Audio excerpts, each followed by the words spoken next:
நீங்கள்லாம் எவ்வளோ கொடுத்து வச்சிருக்கிறீங்கன்னா ஃபிசிக்கல் எஜுகேஷனுக்கு முக்கியத்துவம் கொடுக்கக்கூடிய கல்லூரி குயின் மேரிஸ் கல்லூரி. ஏன்னா தமிழ்நாட்டிலேயே 2 இடத்துல தான் ஃபிசிக்கல் எஜுகேஷன், அதாவது இந்த இதற்கு முக்கியத்துவம் கொடுத்து 2 கல்லூரிகள் தான் இருக்குது. அதுலேயும் குறிப்பாக பெண்களுக்காகவே தனியாக இந்த கல்லூரியில் ஃபிசிக்கல் எஜுகேஷன் டிபார்ட்மெண்ட் இருக்குது. உங்களுடைய துறை தலைவர்களெல்லாம் இன்னைக்கு பார்க்கக்கூடிய வாய்ப்பு பாருங்கள். 3 பேரையும் பார்க்குறேன் நான். ரொம்ப சந்தோஷம். அது ஒரு மிகப்பெரிய சந்தோஷம். ரொம்ப ஃபார்ச்சுனேட் நீங்கள்லாம். இதுக்கெல்லாம் அப்போல்லாம் வாய்ப்பு கிடையாது. இதெல்லாம் தனியாக படிக்கிறதுக்கெலாம் வாய்ப்பு கிடையாது. பள்ளிக்கூடத்தில் 1 மணி நேரம் தான் விளையாடுறதுக்கே வாய்ப்பு. ஆனால் இந்த விஷயத்தை தான் நான் சட்டமன்றத்தில் பதிவு செய்தேன். பள்ளிக்கூடத்தில் 1 மணி நேரம் விளையாட்டுக்கு கொடுக்கறது பத்தாது, தினம் 1 மணி நேரம் கொடுங்க. அப்போ தான் அவங்க பெண்களாக இருக்கட்டும் ஆண்களாக இருக்கட்டும் குழந்தைகளுடைய மனம் அண்ட் உடல் 2மே வலிமை பெறும் அப்படின்ற விஷயத்தை தான் நாங்கள் பதிவு பண்ணோம். ஏன்னா ரொம்ப முக்கியம். எப்படி இங்கிலீஷுக்கோ தமிழுக்கோ மேக்ஸுக்கோ சயின்ஸுக்கு முக்கியத்துவம் கொடுக்குறாங்களோ அதே போல் உடல் வலிமைக்கும் மன வலிமைக்கும் முக்கியத்துவம் கொடுக்கக்கூடிய அந்த 1 மணி நேரம் விளையாட்டு பயிற்சி மிக முக்கியம், தினம் இருக்கணுன்றதை தான் நான் பதிவு பண்ணியிருந்தேன். அதே போல் தற்காப்பு கலைக்கு முக்கியத்துவம் கொடுங்க. இப்பெல்லாம் பார்த்தீங்கன்னா யோகாவுக்கு முக்கியத்துவம் கொடுக்குறாங்க. ஒரு அதுக்கு ஒரு ஆசிரியரை நியமித்து யோகா கலையோ இல்லை மன வளர்ச்சி பயிற்சி, அதாவது மெடிடேஷன் செய்யறதுக்கு ஒரு முக்கியத்துவம் கொடுத்து பிள்ளைகளுக்கு கற்றுக் கொடுக்குறாங்க. அதே போல் தற்காப்பு கலை கற்றுக் கொடுக்கறதுக்கும் நீங்கள் சிறப்பு ஆசிரியர்களை நியமிக்க வேண்டும் என்று அரசுக்காக நான் அந்த யோசனையை தான் அன்றைக்கி சட்டமன்றத்தில் பேசி பதிவு செய்தேன். ஏன்னா கண்டிப்பாக பயிற்சியாளர்களை அங்கே நீங்கள் அவர்களை அங்கே நியமித்து பள்ளிக்கூடத்தில் பிள்ளைகளுக்கு தற்காப்பு கலையை சொல்லி கொடுக்க வேண்டும் என்ற அந்த விஷயத்தை தான் அன்றைக்கி சட்டமன்றத்தில் பதிவு செய்தேன். ஏன்னா அது ரொம்ப ரொம்ப முக்கியம். ஏன்னா அதுக்கு முக்கியத்துவம் பள்ளி கல்வித்துறையில் கொடுக்கணும் அப்படின்ற விஷயத்தை பதிவு செய்தேன். ஏனென்றால் பார்த்தீங்கன்னா இன்னைக்கு ஃபிசிக்கல் எஜுகேஷன் சொல்லி கொடுக்கக்கூடிய ஆசிரியர்களுக்கு பணிச்சுமையை அதிகப்படுத்திட்டாங்க. கிட்டத்தட்ட முன்னாடிலாம் ஒரு பள்ளிக்கூடத்துக்கு ஒரு ஆசிரியர் இருந்தாங்க. இன்னைக்கு இவ்வளவு மாணாக்கர்களுக்கு ஒரு ஆசிரியர்னு பண்ணிட்டாங்க. 200 பேரும் 300 பேருக்கு ஒரு ஆசிரியர் என்ற நிலைமை போய் இன்னைக்கு 700 மாணவர்களுக்கு ஒரு ஃபிசிக்கல் எஜுகேஷன் ஆசிரியர் அப்படின்ற ஒரு நிலைமை வந்திருக்குது. அது கொஞ்சம் ரொம்ப அதிகம். ஒரு 700 பேருக்கு ஒரு ஆசிரியர் எப்படி பத்தும்? அது கண்டிப்பாக அது பத்தாது. அது ஏன்னா சில பள்ளிக்கூடங்கள், அரசு பள்ளிக்கூடங்கள்ல 200 பேர் தான் இருப்பாங்க. ஒரு ஆரம்ப பள்ளிக்கூடம்னு வச்சுக்கோங்களேன். ஒரு 1ஆம் வகுப்புலேருந்து 5ஆம் வகுப்பு வரைக்கும் பார்த்தீங்கன்னா மொத்தமாகவே அந்த பள்ளிக்கூடத்தில் 200 பேர் 250 பேர் தான் இருப்பாங்க. அப்போ அந்த ஆசிரியர் 3 பள்ளிக்கூடம் போய் சொல்லி கொடுப்பாங்களா? ஒரு 3 அரசு பள்ளிக்கு போய் எப்படி சொல்லி கொடுப்பாங்க? அப்படின்ற விஷயத்தெல்லாம் நாங்கள் அங்கே பதிவு பண்ணுறோம். அதெல்லாம் தான் கேட்குறோம் அவங்கக்கிட்ட. அதனால் இவ்வளவு மாணாக்கர்களுக்கு ஒரு ஆசிரியர் என்று இருப்பதற்கு பதில் ஒரு பள்ளிக்கூடத்துக்கு ஒரு ஃபிசிக்கல் எஜுகேஷன் ஆசிரியர் இருக்க வேண்டும் என்பதை தான் நாங்கள் பதிவு பண்ணோம். அதை தான் நாங்கள் முக்கியத்துவம் கொடுக்குறோம். அதை தான் நாங்கள் பள்ளி கல்வித்துறைக்கும் நாங்கள் சொல்லியிருக்கிறோம். ஏன்னா அதுதான் கரெக்டாக இருக்கும். அந்த பள்ளிக்கூடத்தில் இருக்கிற அத்தனை மாணவர்களுக்கும் ஒரு ஆசிரியராவது நியமித்து அவர்களுக்கு விளையாட்டு பயிற்சிகளை கொடுக்க வேண்டும். இப்போ பார்த்தீங்கன்னா விளையாட்டு பயிற்சிகளுக்கு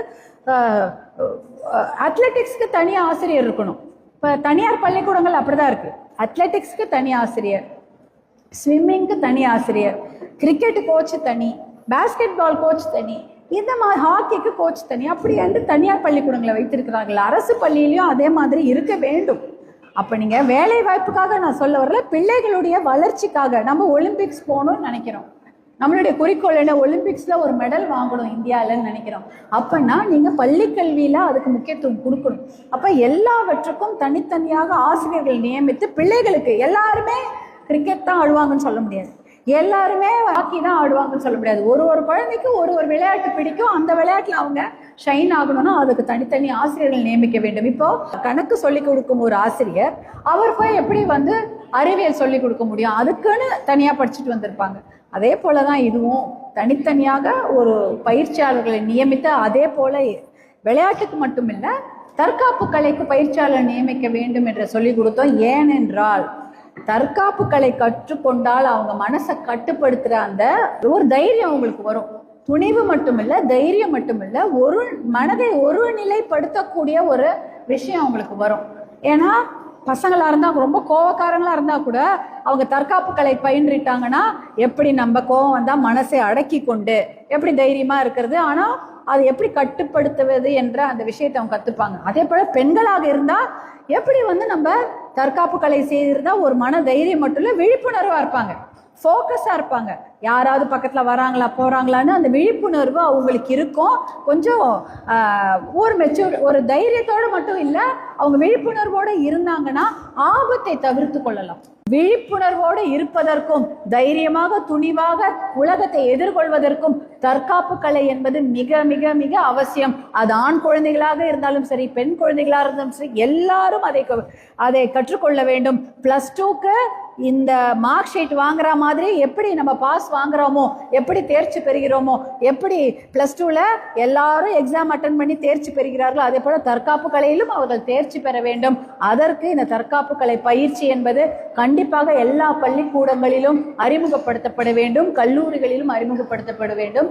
இதுதான் நம்மளுடைய குறிக்கோள். அதை தான் நாங்கள் வந்து ஒரு தாயா, ஒரு சட்டமன்ற உறுப்பினராக மட்டும் சொல்லலை, ஒரு தாயாக தான் நான் சொல்கிறேன்.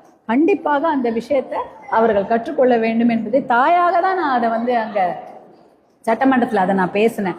எப்படி அது பெண்களுக்கு முக்கியத்துவமாக இருக்கும், குழந்தைகளுக்கு முக்கியத்துவமாக இருக்கட்டும், ஆண் குழந்தைகளுக்கும் அது எவ்வளவு தேவை என்ற விஷயத்தை அங்கே பதிவு பண்ண. அப்போனா கெட்ட பழக்கத்துக்கு போக மாட்டாங்க.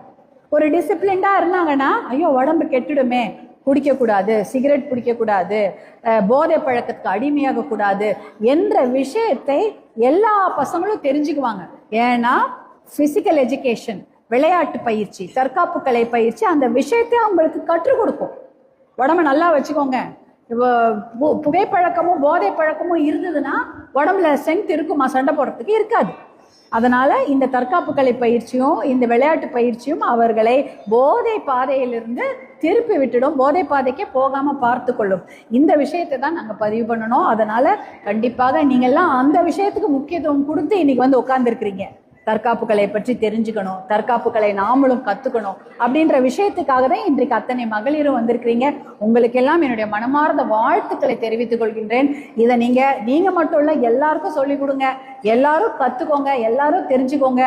தைரியம், துணிவு, அதே சமயம் தன்னம்பிக்கை, கெட்ட பழக்கத்திலிருந்து நம்ம வந்து வெளியில் வந்துடுற கெட்ட பழக்கத்துக்கே போக முடியாது.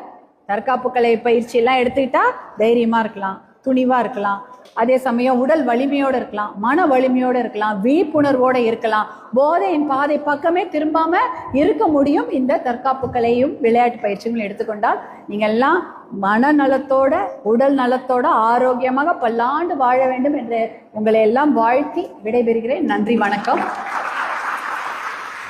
இன்டர்நேஷனல் கொபுடோ செமினார் 2026 பேச வாய்ப்பளித்தமைக்கு என்னுடைய அன்பு சகோதரர், அன்பு தோழர் கொபுடோ AS கிருஷ்ணமூர்த்தி அவர்களுக்கும், என்னுடைய அன்பு சகோதரி தோழி முனைவர் கலாவதி அவர்களுக்கும் என்னுடைய மனமார்ந்த நன்றிகளை நேரத்தில் தெரிவித்துக் கொள்கின்றேன்.